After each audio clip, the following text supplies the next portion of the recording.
Hello दोस्तों, आंकवन ज्ञानोदय में आपका स्वागत है। मेरा नाम भावना है और मैं आपको पढ़ा रही हूँ प्रागैतिहासिक कला।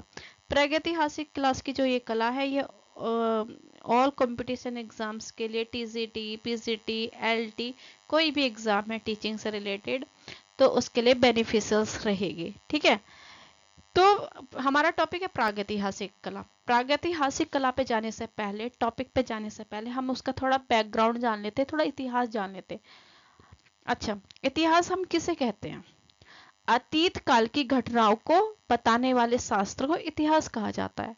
ठीक है, मानव के मानव के मानव की जब से उत्पत्ति हुई है अब तक का, है ना, मानव की जब से उत्पत्ति हुई है अब तक का जो भी अतीत की प्राचीन घटनाएं बताई जा रही हैं और जो जिसके द्वारा बताई जा रही हैं उसको शास्त्र कहते हैं, इतिहास कहते हैं।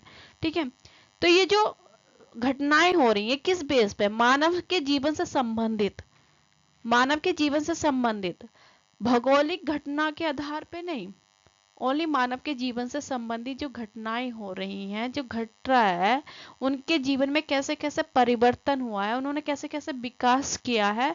ठीक है, तो उसके आधार पे जो बताया जा रहा है उसको हम इतिहास कहा जाता है। मानव एक सामाजिक प्राणी है।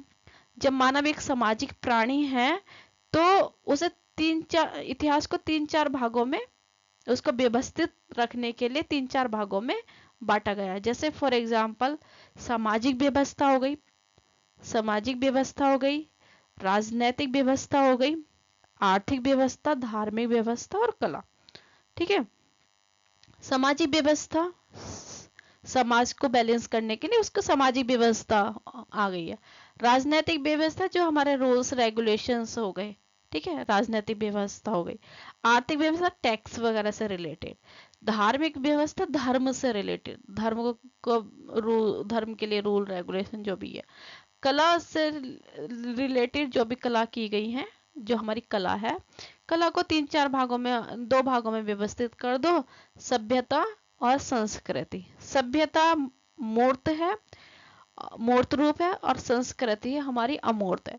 मूर्त रूप मतलब सभ्यता, जैसे फॉर एग्जांपल आपके पहनना, खाना पीना, आपका जो आसपास का माहौल है कैसा है ना, वो सभ्यता होगी आपकी। ठीक है, संस्कृति होगी आपकी मॉरल वैल्यूज, आपके अंदर जो गुण है वो आपके सब संस्कृति हो गई। तो संस्कृति को फील किया जा सकता है, वो अमूर्त है, वो आपको विजिबल नहीं है, है ना, आप उसको फील कर सकते हो, देख नहीं सकते हो, है ना। लेकिन सभ्यता को आप देख सकते हो, विजिबल है, मूर्त है। ठीक है, जैसे कि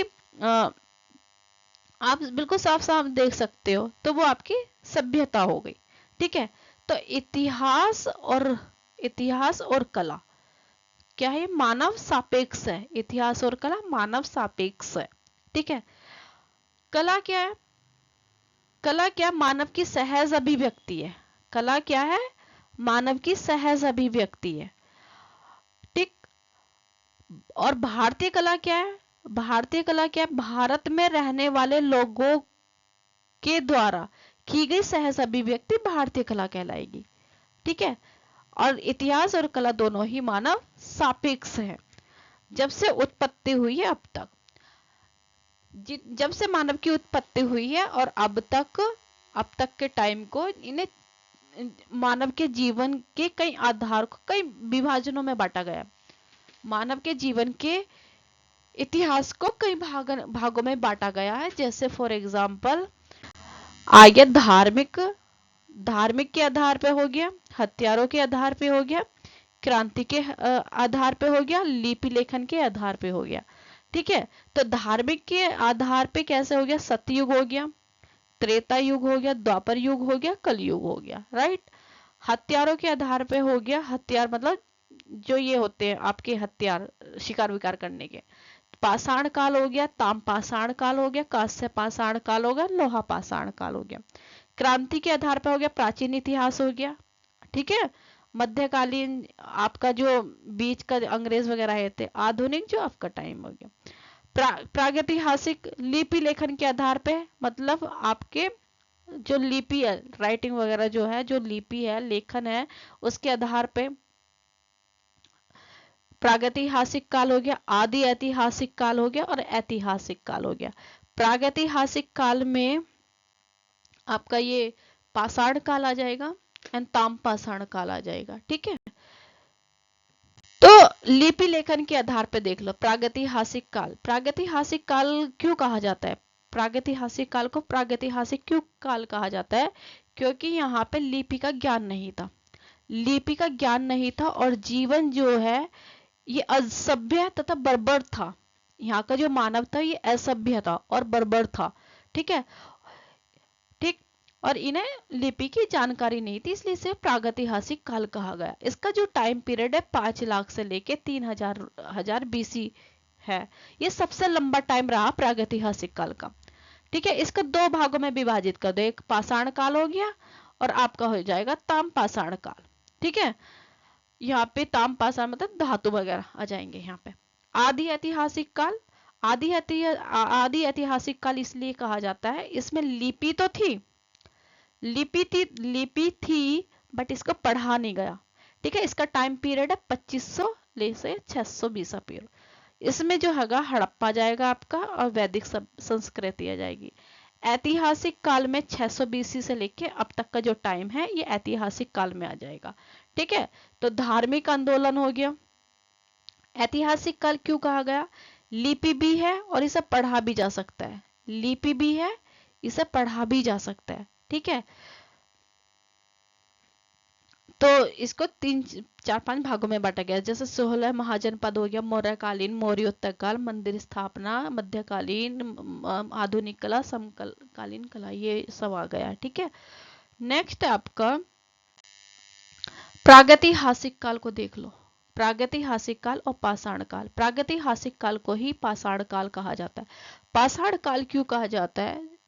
मानव का जीवन का प्रागैतिहासिक काल के टाइम पे उनका जीवन कैसा था, है ना, कहाँ पे रहता था जीवन? जहाँ पे जल रहेगा, ठीक है, जहाँ पे नदियां रहेंगी वहां पे निवास करेगा। ठीक है, वहीं पे वो शिकार करेगा। और जल के किनारे क्यों रहेगा? क्योंकि वहां पे जानवर वगैरह आएंगे और वो पानी पिएंगे और वो शिकार कर लेगा, है ना, इसलिए वो वहां पर रहते थे नदियों के आसपास, तो शिकार करने में आसानी पड़ती थी। ठीक है, उन्हें भोजन मिल जाता था। प्रकृति निर्मित गुफाओं में रहते थे, शैलेश्वरों में रहते थे।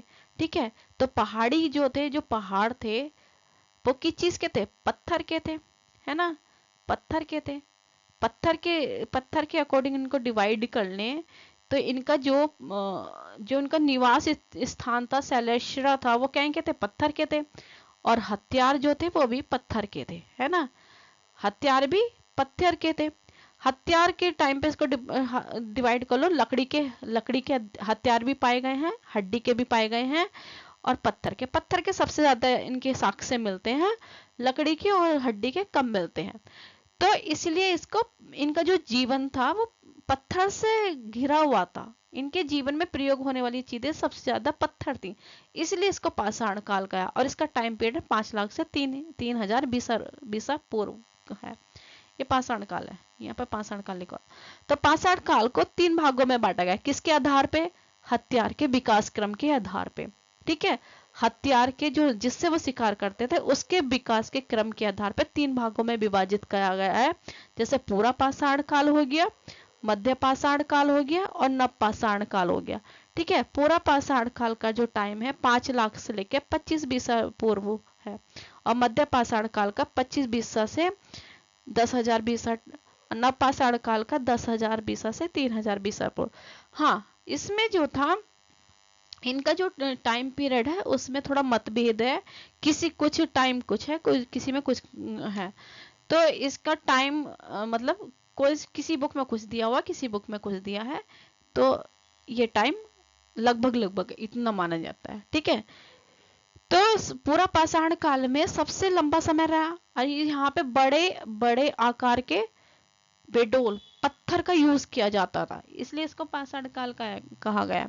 नव पाषाण काल में चित्र बनाए गए, चित्र मिले, चित्रकला की गई है और मानव में चित्रकला का प्रारंभ पाषाण काल में माना जाता है, मतलब प्रारंभ कर दिया था मध्य पाषाण काल में खेती वगैरह ये सब चीजें भी की गई हैं। ये आगे हम डिस्कस करेंगे कौन से काल में क्या क्या किया गया है। ठीक है, पूरा पाषाण काल को क्वार्टर जाइट भी कहा जाता है। यहाँ पे पूरा पाषाण काल में क्वार्टर जाइट का पत्थर का यूज होता था, इसलिए इनको क्वार्टर जाइटी मैन भी कहा जाता है। इनके यहाँ पे रहने वाले इस टाइम के लोगों को क्वार्टर जाइटी मैन भी कहा जाता है।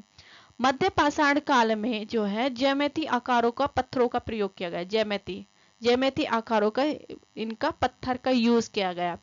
मध्य पाषाण काल को संधि काल भी कहा जाता है, क्योंकि पूरा पाषाण काल के और नव पाषाण काल के दोनों का मिश्रण मिलता है इसमें, तो इसलिए इसको संधि काल भी कहा जाता है। मध्य पाषाण काल में पशुपालन के साक्ष्य मिलते हैं। सबसे पहले हमें बकरी और कुत्ता का साक्ष्य मिलता है ना। तो सबसे पहले कुत्ता और बकरी का, मतलब कुत्ता सबसे पहले हुआ है, फिर बकरी का। तो सब यहाँ पे मध्य पाषाण काल में शव को दफनाने का साक्ष्य भी, प्रमाण भी मिलते हैं हमें। मध्य पाषाण काल में शव को दफनाने के प्रमाण भी मिलते हैं, और हाथ से बने हुए मिले बर्तन भी प्रमाण मिलते हैं। बर्तनों के, हाथ से बने हुए बर्तनों का भी यहाँ पे प्रयोग होना शुरू हो गया था। ठीक है, तो जैसे कि पंचमढ़ी, इसका एग्जाम्पल देख लेना मध्य पाषाण काल का। होशंगाबाद भी यहाँ पे इसका मिलता है, साक्ष्य एग्जाम्पल है इनका। ठीक है, एक चीज और बतानी थी मुझे बैग में, जो प्रागैतिहासिक काल है और आदि ऐतिहासिक काल है, पाषाण काल और तमपाषाण, इनकी जो जानकारी आदि ऐतिहासिक काल और आपकी प्रागैतिहासिक काल, इनकी जानकारी पुरातात्विक विभाग से मिलती है, और ऐतिहासिक काल की जानकारी पुरातात्विक एंड साहित्यिक स्रोत से मिलती है, साहित्यिक स्रोत से मिलती है ना। तो ये इसका मतलब नेक्स्ट है आपका प्रागैतिहासिक काल। मेन टॉपिक ये है हमारा प्रागैतिक, उसका थोड़ा हमने बेस देखा था, अब यहाँ से हम देख लेते। तो प्रागैतिहासिक काल को इसको तोड़ के बना दे प्राग और इतिहास। प्राग मीन्स हो गया प्री, और हिस्ट्री मीन्स हो गया इतिहास, तो इसलिए हो गया प्रागैतिहासिक काल। ठीक है, जिस काल में मानव को लिपि की जानकारी नहीं थी, ये मैंने आपको पहले भी बताया था, प्रागैतिहासिक काल में लिपि की जानकारी नहीं थी, तो उस काल को प्रागैतिहासिक काल कहते हैं। ठीक है, लिपि की मतलब जिस राइटिंग, जो लिखा हुआ शब्द, वर्ड्स है ना, उनकी जानकारी नहीं थी इनको, तो इसलिए इनको प्रागैतिहासिक काल कहा जाता है। ना तो वहां पे आपका कुछ लिखा हुआ मिलता है, ओनली चित्र मिलते हैं, है ना, तो इसलिए वो अपने शब्दों को चित्रों के द्वारा उनको व्यक्त किया जाता था, उन्हें लिपि का ज्ञान नहीं था।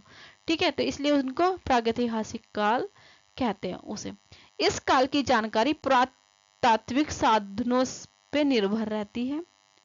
अभी बताया था ना, पुरातात्विक से मिलती है इनकी जानकारी, अर्थात उत्खनन के द्वारा प्राप्त वस्तुओं के आधार पर। पुरातात्विक किसे बोलते हैं? जो उत्खनन, जो खोदी गई वस्तु, उनके आधार पे, है ना, जो जन जीवन की जो जानकारी प्राप्त होती है, जो खुदी हुई उन पे से रिलेटेड उनके जीवन के बारे में पता चलता है, उसको हम पुरातात्विक साधन बोल देते हैं। ठीक है, तो उनका जो ये उस पे आधार है, निर्भर है, वहीं से उनकी जानकारी मिलती है। जो उत्खनन में, जो खुदाई में जो वस्तु मिलती है, उनके द्वारा जो उनके जीवन के बारे में हमें पता चलता है, उसको हम पुरातत्व साधन बोल देते हैं।